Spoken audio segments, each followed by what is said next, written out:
Hi friends, welcome back to my channel. ഇന്ന് നമ്മൾ ചെയ്യാൻ പോകുന്നത് ഒരു അടിപൊളി മാംഗോ കേക്കിന്റെ റെസിപ്പിയാണ് ട്ടോ. അപ്പോൾ മുന്നേ ഞാൻ ഒരു 1 kg അപ്ലോഡ് ചെയ്തിട്ടുണ്ടായിരുന്നു. അത് കാണാത്തവരുണ്ടെങ്കിൽ ഒന്ന് പോയിട്ട് വീഡിയോ കാണുക. അതിന്റെ ലിങ്ക് ഞാൻ താഴെ ഡിസ്ക്രിപ്ഷൻ ബോക്സിൽ കൊടുക്കാം ട്ടോ. ഇത് ഒരു 2 kg റെസിപ്പിയാണ്. മാത്രമല്ല നമ്മളെ ചാനലിൽ പുതുതായിട്ട് വന്നിട്ടുള്ള വ്യൂവേഴ്സും സബ്സ്ക്രൈബേഴ്സിനും വേണ്ടിയിട്ട് ഇതിന്റെ ഒരു റെസിപ്പി ഞാൻ ഡീറ്റെയിൽഡ് ആയിട്ട് തന്നെ പറയുന്നുണ്ട്. അപ്പോൾ നിങ്ങൾ ആരും സ്കിപ്പ് ചെയ്യാതെ തന്നെ വീഡിയോ കാണാം. നമുക്ക് പെട്ടെന്ന് തന്നെ റെസിപ്പിയിലോട്ട് പോകാം.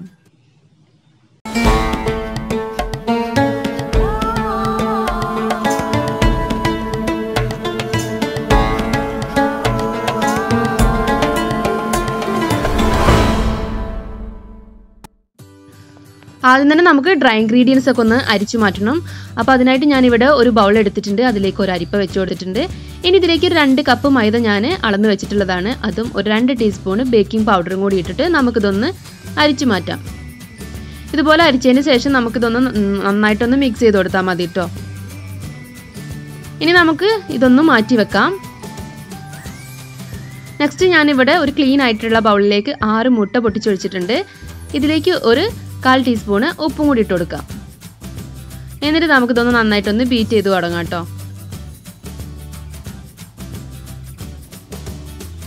അപ്പോൾ ഇത് നന്നായിട്ട് ബീറ്റ് ആയിട്ട് വരുമ്പോൾ നമുക്കിതിലേക്ക് 2 ടീസ്പൂൺ വാനില എസൻസും കൂടെ ചേർത്ത് കൊടുക്കാം. അതുപോലെ 2 കപ്പ് പൊടിച്ച പഞ്ചസാര നമുക്ക് കുറേശ്ശെ ആയിട്ട് ഇതിലേക്ക് ചേർത്ത് കൊടുക്കാം.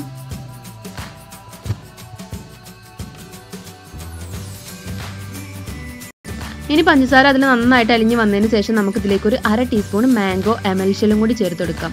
ഈ മാംഗോ എമൽഷ്യൽ ചേർക്കുമ്പം നമ്മളെ ബാറ്ററിന് ഒരു ലൈറ്റ് യെല്ലോയിഷ് കളറും അതുപോലെ തന്നെ നല്ല മാംഗോയുടെ ഫ്ലേവറും കിട്ടും കേട്ടോ. ഇനി നമ്മൾ എഗ് ബീറ്റർ ഒന്ന് സ്പീഡ് കുറച്ചതിന് ശേഷം നമുക്കിതിലേക്ക് 1/2 കപ്പ് സൺഫ്ലവർ ഓയിലാണ് ഞാനിവിടെ ഒഴിക്കുന്നത്. അപ്പോൾ അത് കുറേശ്ശെ ആയിട്ടൊന്ന് ഒഴിച്ചു കൊടുക്കാം.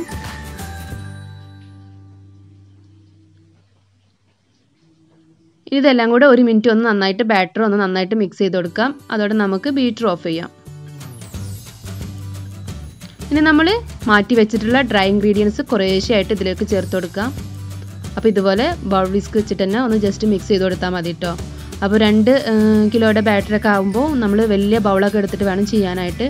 നമുക്ക് അത് നന്നായിട്ട് മിക്സ് ചെയ്യാൻ പറ്റണം. അതുപോലെ മൈദ കട്ട കെട്ടാനൊക്കെ സാധ്യതയുണ്ട്. അപ്പോൾ നന്നായിട്ട് തന്നെ മിക്സ് ചെയ്ത് കൊടുക്കുക. കുറേശ്ശെ ബാച്ചായിട്ട് ചേർത്താൽ മതി കേട്ടോ. ഇപ്പോൾ ഞാൻ മൈദ ഫുള്ളായിട്ട് ചേർത്ത് കഴിഞ്ഞിട്ടുണ്ട്.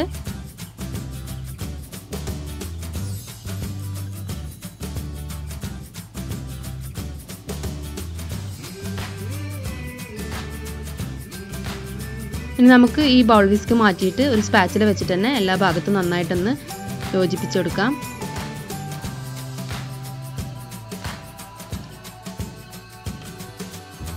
ഇനി ഇത് ബേക്ക് ചെയ്യാനായിട്ട് ഞാൻ നേരത്തെ തന്നെ ഒരു 10 ഇഞ്ചിൻ്റെ പാന് ബട്ടർ പേപ്പറൊക്കെ തേച്ച് വെച്ചിട്ടുണ്ട്. ഇനി ഇത് ഒരു സ്ക്യൂവർ വെച്ചിട്ട് നന്നായിട്ട് തന്നെ ഒന്ന് ലൈൻ ചെയ്ത് കൊടുക്കുക. അതുപോലെ ഒരു 3 പ്രാവശ്യം നന്നായിട്ടൊന്ന് ടാപ്പ് ചെയ്ത് കൊടുത്തതിന് ശേഷം പ്രീഹീറ്റ് ചെയ്ത ഓവനിലേക്ക് ഒരു 180 ഡിഗ്രിയിൽ 35 മുതൽ 40 മിനിറ്റ് വരെ ഇതൊന്ന് ബേക്ക് ചെയ്തെടുക്കുക. അപ്പോൾ കേക്ക് അവിടെ ബേക്കായി വരട്ടെ. എൻ്റെ ചാനൽ നിങ്ങൾ ആരെങ്കിലും സബ്സ്ക്രൈബ് ചെയ്യാതെ കാണുന്നുണ്ടെങ്കിൽ പ്ലീസ് ഒന്ന് സബ്സ്ക്രൈബ് ചെയ്യൂ കേട്ടോ. അങ്ങനെ തന്നെ നമ്മളെ കേക്ക് ബേക്കായി കിട്ടിയിട്ടുണ്ട്. അതിന് നടുവിലായിട്ട് 2 കുത്ത് നിങ്ങൾക്ക് കാണാനായിട്ട് കാണും. ഞാൻ സ്ക്യൂവർ വെച്ച് ഒന്ന് ടെസ്റ്റ് ചെയ്ത് നോക്കിയിട്ടുള്ളതാണ്. കേക്ക് ബേക്കായി കിട്ടിയിട്ടുണ്ട്. നല്ല ഫ്ലാറ്റ് ടോപ്പായിട്ട് തന്നെ കിട്ടിയിട്ടുണ്ട് കേട്ടോ. അപ്പോൾ നമുക്ക് ഐസിങ് ചെയ്ത് തുടങ്ങാം. അതിനായിട്ട് ഞാനിവിടെ 2 kgയുടെ ഒരു കേക്ക് ബോർഡാണ് കേട്ടോ എടുത്തിട്ടുള്ളത്. അതിൻ്റെ പുറത്ത് കുറച്ച് ക്രീം അപ്ലൈ ചെയ്ത് കൊടുക്കാം. എന്നിട്ട് ഫസ്റ്റ് ലെയർ കേക്ക് വെച്ച് കൊടുക്കാം. അപ്പോൾ കേക്ക് കട്ട് ചെയ്യണ വീഡിയോസൊക്കെ ഞാൻ മുന്നത്തെ വീഡിയോയിലൊക്കെ കാണിച്ചിട്ടുള്ളതാണ് എങ്ങനെ കേക്ക് കട്ട് ചെയ്യണം എന്നുള്ളത്. എന്നിട്ട് നമുക്ക് ഷുഗർ സിറപ്പ് വെച്ചിട്ട് ഇത് നന്നായിട്ട് ഒന്ന് വെറ്റ് ചെയ്ത് കൊടുക്കണം. അപ്പോൾ ഷുഗർ സിറപ്പ് ഉണ്ടാക്കുന്നത് 1 കപ്പ്, പഞ്ചസാര 1 കപ്പ് വെള്ളം കൂടി തിളപ്പിച്ചെടുത്തിട്ടുള്ളതാണ്. അത് തണുത്തതിന് ശേഷമാണ് കേട്ടോ നമ്മൾ കേക്കിൽ അപ്ലൈ ചെയ്യണത്. ഇനി നമുക്ക് ഫസ്റ്റ് ലെയർ ക്രീം അപ്ലൈ ചെയ്ത് കൊടുക്കാം. അപ്പോൾ ഇതുപോലെ ക്രീം ബീറ്റ് ചെയ്യുന്ന വീഡിയോസൊക്കെ ഞാൻ മുന്നേ അപ്ലോഡ് ചെയ്തിട്ടുള്ളതാണ് കേട്ടോ.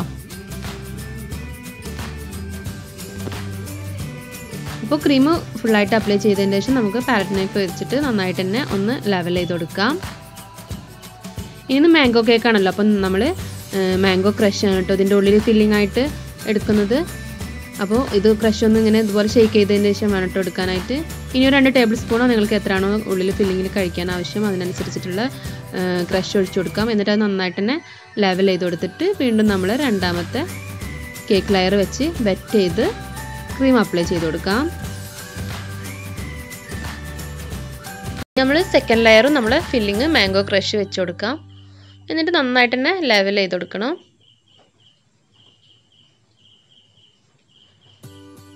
ഇനി നമുക്ക് തേർഡ് ലെയർ കേക്കും കൂടെ വെച്ച് കൊടുക്കാം കേട്ടോ. അപ്പോൾ ഇതും അതുപോലെ തന്നെ നന്നായിട്ട് ഷുഗർ സിറപ്പ് വെച്ചിട്ട് ആ ലെയറും കൂടെ നന്നായിട്ടൊന്ന് വെറ്റ് ചെയ്ത് കൊടുക്കണം.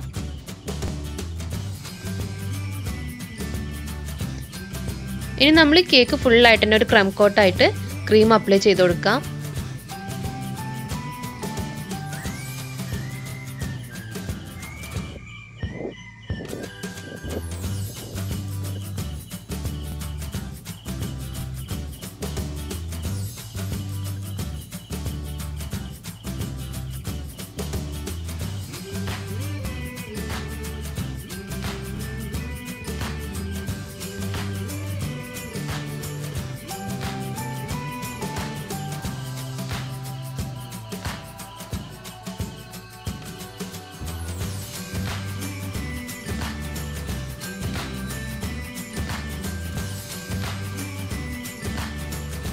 അങ്ങനെ നമ്മൾ ക്രീം കോട്ടും അതുപോലെ തന്നെ സെക്കൻഡ് ക്രീമും കൂടെ അപ്ലൈ ചെയ്തിട്ട് നന്നായിട്ട് ഫിനിഷ് ചെയ്തിട്ടുള്ള കേക്കാണ് കേട്ടോ.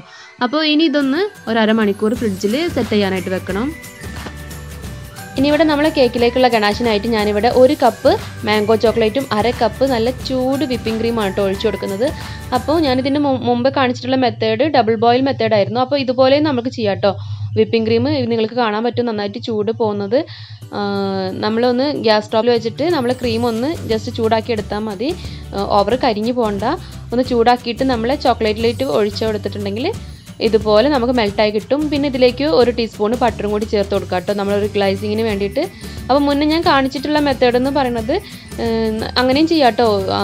നമ്മൾ ക്രീമും ചോക്ലേറ്റും കൂടെ ഡബിൾ ബോയിൽ മെത്തേഡിൽ ഒന്ന് ഉരുക്കിയെടുത്താൽ മതി. അപ്പോൾ ഇതൊന്ന് ചൂടാറട്ടെ. ഇനി അങ്ങനത്തെ അരമണിക്കൂറൊക്കെ കഴിഞ്ഞിട്ട് നമ്മളെ കേക്ക് നല്ല സെറ്റായി കിട്ടിയിട്ടുണ്ട് കേട്ടോ. ഇനി നമുക്ക് ഡെക്കറേഷനാണ്. അപ്പോൾ ഡെക്കറേഷൻ ഓരോരുത്തരുടെ ഇഷ്ടത്തിനനുസരിച്ചിട്ട് ചെയ്യുക. ഞാനിപ്പോൾ ചെയ്യണത് ഇതുപോലെ റൗണ്ട് ഭാഗം ഒന്ന് കവർ ചെയ്യുന്നുണ്ട്. അവിടെ നമുക്ക് പേര് എഴുതാനും കുറച്ച് ഡെക്കറേഷനൊക്കെ ചെയ്യാനായിട്ട് വേണ്ടിയിട്ടാണ് കേട്ടോ മാറ്റി വെക്കുന്നത്. ഇനി നമ്മൾ ഗണേശ് ഞാൻ ഇതുപോലെ ഒരു പൈപ്പിംഗ് ബാഗിലാക്കി ആക്കി കൊടുത്തിട്ടുണ്ട്. അപ്പോൾ നമുക്ക് അത് അപ്ലൈ ചെയ്യാനായിട്ട് ഈസി ആയിരിക്കും. ഇനി നമ്മൾ ബാക്കി ഭാഗം ഇതുപോലെ ഒന്ന് കവർ ചെയ്ത് കൊടുക്കാം പെട്ടെന്ന് തന്നെ. അപ്പോൾ നമ്മൾ ഗണേശ് നന്നായിട്ട് ചൂടൊന്നും ഉണ്ടാവാൻ പാടില്ല. ചൂടാറിയതിന് ശേഷം വേണം ചെയ്യാൻ. അതുപോലെ കേക്ക് നന്നായിട്ട് സെറ്റ് ആവും വേണം കേട്ടോ. ഇനി നിങ്ങൾക്ക് ഫുള്ളായിട്ട് അങ്ങനെ കവർ ചെയ്യാതെ പേരൊന്നും എഴുതണ്ടെങ്കിൽ ഇതുപോലെ തന്നെ ഫുള്ളായിട്ട് കൊടുക്കണമെങ്കിൽ അങ്ങനെയും കൊടുക്കാം. അപ്പോൾ ഡെക്കറേഷനൊക്കെ ഓരോരുത്തരുടെ ഇഷ്ടത്തിനനുസരിച്ചിട്ട് ചെയ്തോളൂ. ഇപ്പം നമ്മൾ ഗണേശ് ഇവിടെ ഫുള്ളായിട്ട് ഒഴിച്ച് കഴിഞ്ഞിട്ടുണ്ട്. ഇനി നമുക്ക് നടുവിൽ വെച്ചിട്ടുള്ള ആ പാത്രം അങ്ങ് എടുത്ത് മാറ്റി കൊടുക്കാം. അപ്പോൾ അവിടെ ഇനി നിങ്ങൾക്ക് എന്തെങ്കിലും ബർത്ത്ഡേ വിഷസ് എന്തെങ്കിലുമൊക്കെ എഴുതാനുണ്ടെങ്കിൽ അങ്ങനെയും ചെയ്യാം. അപ്പം ഇതിവിടെ സെറ്റായിട്ടുണ്ട്. ഞാനിതിൻ്റെ നടുവിൽ കുറച്ച് റോസ് ആണ് കേട്ടോ സെറ്റ് ചെയ്യണത്. അപ്പോൾ ഇതാ നമ്മൾ ഫുള്ള് ഡെക്കറേഷനൊക്കെ കഴിഞ്ഞിട്ടുണ്ട് കേട്ടോ. അപ്പോൾ ഞാൻ ഈ ഒരു ഡെക്കറേഷന് ചോക്ലേറ്റ് ട്രഫിൾ കേക്കിൽ കാണിച്ചിട്ടുണ്ട്. അപ്പോൾ അത് കാണാത്തവരുണ്ടെങ്കിൽ ഒന്ന് പോയി കണ്ടാൽ മതി. റോസ് എങ്ങനെ വരയ്ക്കുക എന്നുള്ള നല്ല ഡീറ്റെയിൽഡ് ആയിട്ട് വീഡിയോ കാണിച്ചിട്ടുണ്ട്. അപ്പോൾ ഇത്രയേ ഉള്ളൂ. ഈ ഒരു വീഡിയോ നിങ്ങൾക്ക് ഇഷ്ടപ്പെടുകയാണെങ്കിൽ എന്നും പറയുന്നത് പോലെ തന്നെ ഒന്ന് ലൈക്ക് ചെയ്യുക, അതുപോലെ കമൻറ്റ് ചെയ്യുക. നിങ്ങളുടെ ഫ്രണ്ട്സ് ഫാമിലിക്കൊക്കെ ഒന്ന് ഷെയർ ചെയ്ത് കൊടുത്തിട്ട് കാണുക. അതുപോലെ എൻ്റെ ചാനൽ ആരെങ്കിലുമൊക്കെ സബ്സ്ക്രൈബ് ചെയ്യാതെ കാണുന്നവരുണ്ടെങ്കിൽ ഒന്ന് സബ്സ്ക്രൈബ് ചെയ്തിട്ട് സപ്പോർട്ട് ചെയ്യുക. കൂടെ കാണുന്ന ബെല്ലൈക്കണിൽ ഓൾ എന്ന ഓപ്ഷനിൽ വേണം കേട്ടോ ക്ലിക്ക് ചെയ്യാനായിട്ട്. അപ്പോഴാണ് ഞാൻ പുതിയ വീഡിയോസൊക്കെ അപ്ലോഡ് ചെയ്യുമ്പോൾ നിങ്ങളുടെ ഫോണിൽ നോട്ടിഫിക്കേഷൻ കിട്ടുള്ളൂ. മറ്റൊരു നല്ല റെസിപ്പിയുമായി കാണുന്നത് വരേക്കും ബൈ ബൈ.